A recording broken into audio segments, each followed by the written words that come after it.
Wahai Pak Ma'ruf Amin, wahai Habib Lutfi, bersikaplah, tegas, ingatlah usia kalian sudah renta. Demi Allah, ajal mengintai kalian berdua. Kenapa khilafah kita harus tegas? Karena dia datang, tamu datang. Ya jangan kemudian cagake terus yuk di ongklak-ongklak ya rumah saya rubuh. Gitu loh. Iya.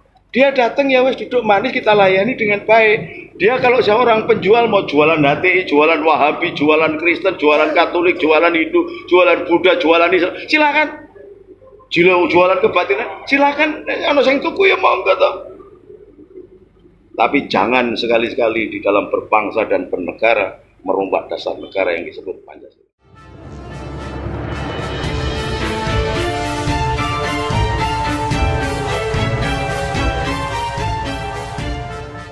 Assalamualaikum warahmatullahi wabarakatuh. Salam sejahtera untuk kita semua, salam budaya.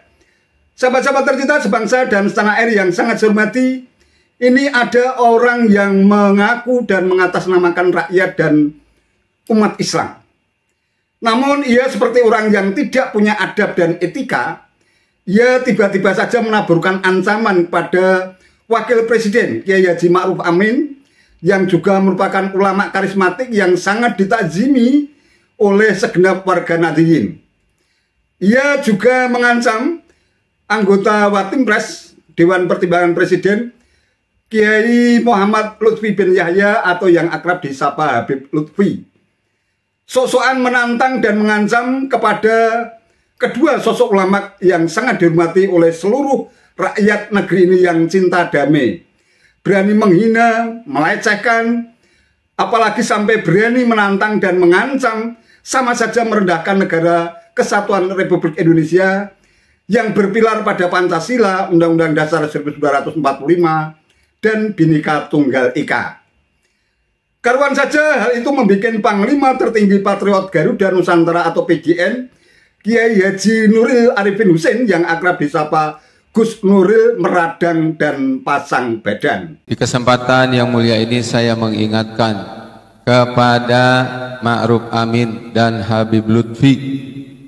Ma'ruf Amin sebagai orang kenal sebagai kiai yang jadi wakilnya Pak Jokowi. Habib Lutfi kita semua tahu juga salah seorang penasehat dari Pak Jokowi.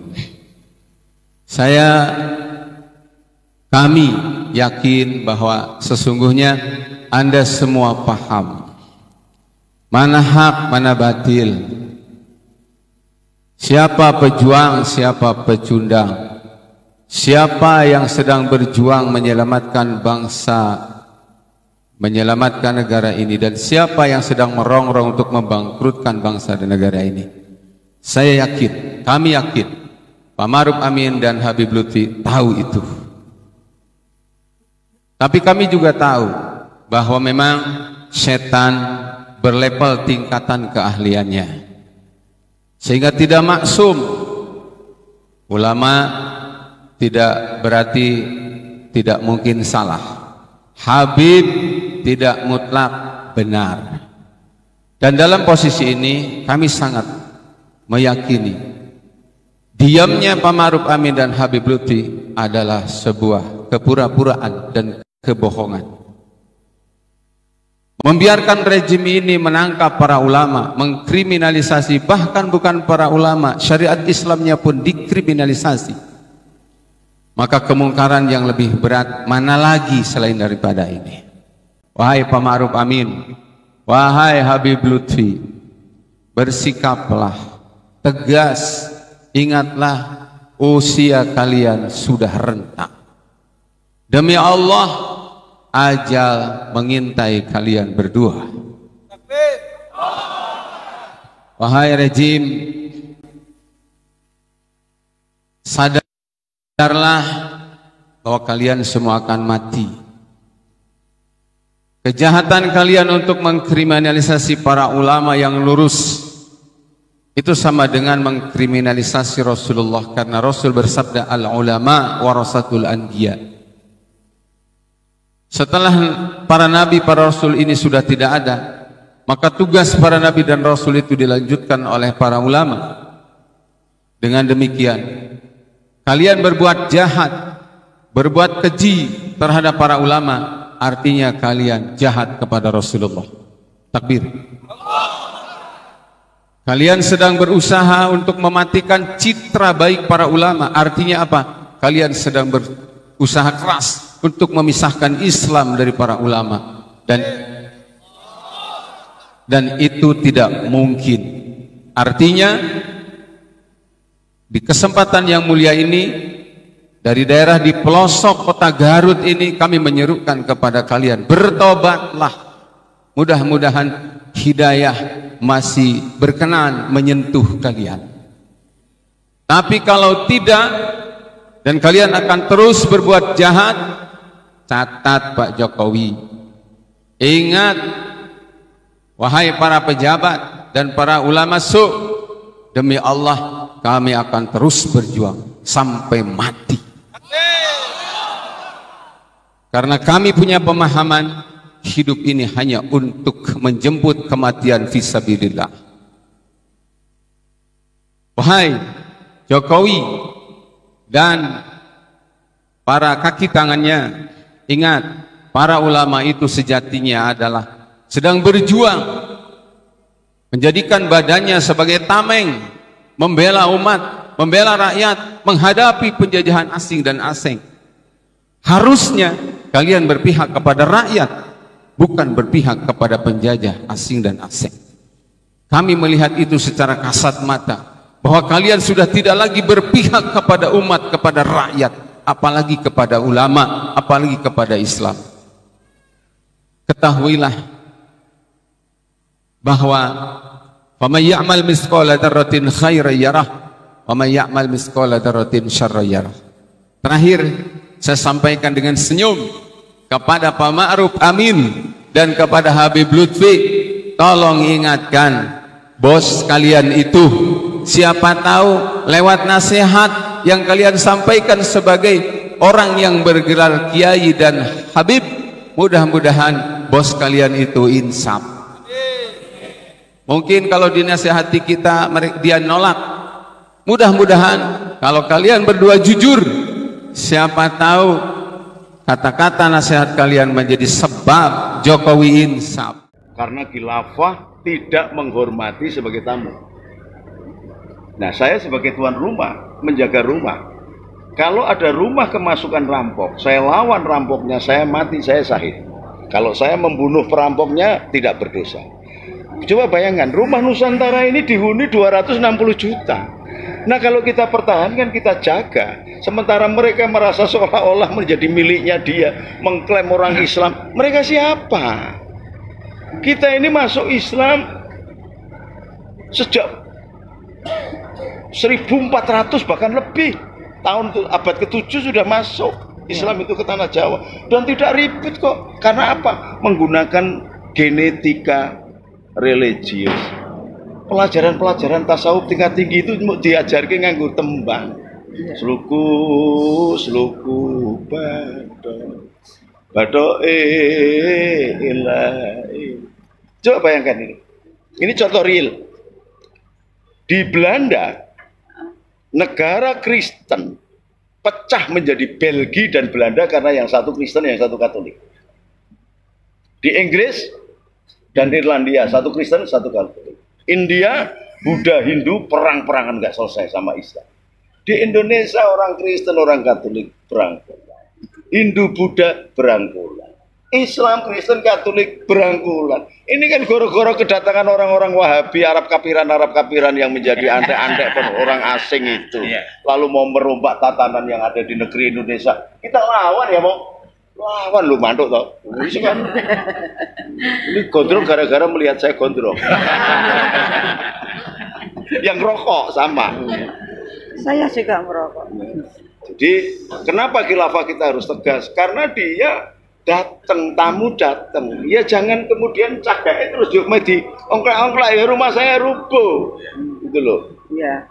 Dia datang ya wes duduk manis, kita layani dengan baik. Dia kalau seorang penjual mau jualan HTI, jualan Wahabi, jualan Kristen, jualan Katolik, jualan Hindu, jualan Buddha, jualan Islam, silakan. Jualan kebatinan, silakan. Ono sing tuku ya monggo to. Tapi jangan sekali-sekali di dalam berbangsa dan bernegara merubah dasar negara yang disebut Pancasila. Kalau merebut, mengundongkrak, menggongkel Pancasila, merubah Pancasila, berhadapan dengan saya.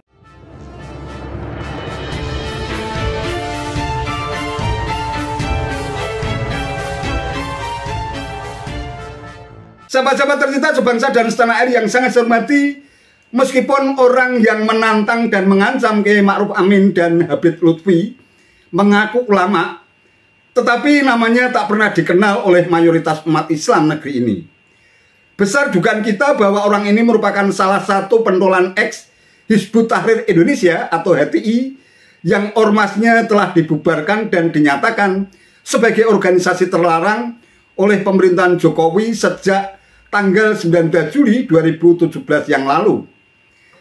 Dalam video tersebut tampak ada sosok dedengkot ex-HTI yang lain, Ustadz Irwan Saifullah, yang selama ini tak pernah berhenti melontarkan tuduhan dan fitnah kepada Presiden Jokowi. Sama dan sebangun dengan dedengkot ex-HTI yang lain, kini mereka mulai menampakkan diri secara terang-terangan di depan publik, meskipun mereka tidak lagi berani menggunakan atribut dan label HTI. Mereka hanya berkoar-koar menjadi penumpang gelap dan terus bergerilya mencari panggung untuk menyerang Presiden Jokowi. Berdasarkan kabar yang beredar di berbagai media, ex-pentolan HTI saat ini berusaha untuk melakukan perlawanan kepada Presiden Jokowi melalui jaringan maya dengan memanfaatkan berbagai platform media sosial mulai dari WhatsApp, Instagram, Twitter, Facebook, termasuk di kanal YouTube. Ya, hanya itulah yang bisa mereka lakukan. Mereka melakukan perang gerilya secara maya, lantas mencari celah untuk melakukan propaganda dan agitasi dengan menjadi penumpang gelap di balik aksi-aksi yang menjadi perhatian publik. Mereka diduga kuat juga tergabung dalam jaringan dan gerakan aksi People Power yang dimotori Ketua Majelis Syuro Partai Umat Amin Rais. Rasa dendam dan kebencian terhadap Presiden Jokowi tampaknya telah membuat mereka tidak hanya putus asa dan stres, tetapi sudah mencapai level depresi yang dalam istilah psikologi disebut sebagai gangguan jiwa pada seseorang yang ditandai dengan perasaan yang merosot seperti muram, sedih, perasaan tertekan, sehingga menghalalkan segala macam cara untuk mencapai tujuan. Ya, seperti kita ketahui dalam upaya menegakkan sistem khilafah untuk merobohkan ideologi Pancasila, bertahun-tahun para simpatisan dan dedengkot HTI bergerak dan berjuang untuk mewujudkan impian dan cita-cita besar mereka untuk menjadikan Indonesia sebagai negeri khilafah. Tetapi akhirnya mereka tumbang di tangan Presiden Jokowi. Mereka tidak bisa lagi bergerak dan terkunci. Yang bisa mereka lakukan hanya melakukan perang dan perlawanan di bawah tanah dan bergerilya dengan menyebarkan hoax dan fitnah. Kini tampaknya mereka makin tertekan dan mengidap depresi setelah berkali-kali gagal memakzulkan Jokowi di balik isu kriminalisasi ulama, Islamofobia, rezim penindas rakyat, rezim plonga-plongo, rezim PKI, anti-oligarki, anti-asing dan asing, dugaan ijazah palsu, proyek IKN, dan sebagainya, serta isu-isu sensitif lainnya. Kini ketika sindrom depresi mereka memuncak karena gagal memakzulkan Jokowi, apalagi menjelang akhir masa jabatannya, tingkat kepuasan rakyat terhadap kinerja dan kepemimpinan Presiden Jokowi justru mencapai 82%. Mereka terus berupaya untuk bikin gaduh, mengadu domba Jokowi dengan dua sosok ulama karismatik, Kiai Haji Ma'ruf dan Habib Lutfi bin Yahya. Dan dari sisi ini tampaknya mereka sudah tidak punya cara lain untuk menumbangkan Jokowi. Dan jika mereka berani melakukan aksi secara terbuka dan terang-terangan, tentu saja 82% rakyat yang puas terhadap kinerja Jokowi bersama kekuatan TNI dan Polri dengan sangat mudah untuk menghalau dan membumi hanguskan mereka.